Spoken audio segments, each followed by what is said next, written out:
2025 ABC Women's Champions League quarterfinals. This is our match hype. Nothing gets more crucial than this. Kumpleto ang tatlo. Creamline, Petrogas at PLDT, lahat pasok sa knockout stage. Matapos ang kanilang 1-1 record sa pool stage, handa na ang PBL team sa mas malalakas na kalaban para makapasok sa semifinals. Unang humataw ang Creamline Cool Smashers kontra Al Nassr ng Jordan in straight set. Pero hindi sila nakaubra sa lakas ng Kazakhstan Giants na Zetisu VC sa Day 2. Nakaligtas ang Creamline na matalo ng Kazakhstan ng Jordan sa huling pool play. Punta naman tayo sa PLDT High Speed Hitters. Una silang rumatsyada kontra sa Queensland Pirates ng Australia via sweep. Pero napalaban sila ng husto kontra sa Thai powerhouse na Nakhon Ratchasima na nanaig in 5 sets. Sa huli, pasok pa rin sa quarterfinals ang PLDT.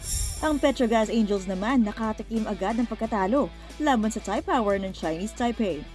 Pero bumawi sila sa sweep kontra sa Hip Hing ng Hong Kong para makatungtong sa playoffs.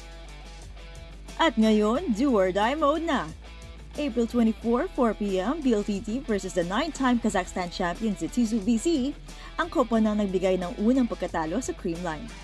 April 24, 7 p.m., Petrogas versus Beijing Baik Motor ng China, silver medalist sa Chinese Volleyball League at undefeated sa pool play. April 25, 7 p.m., Creamline versus Nakhon Ratchasima, ang 6-time Thai champions na handang harangin ng Pinoy teams sa tournament. Kung mananalo ang PLDT at Creamline, magkakaroon ng All-Filipino semifinals sa ABC.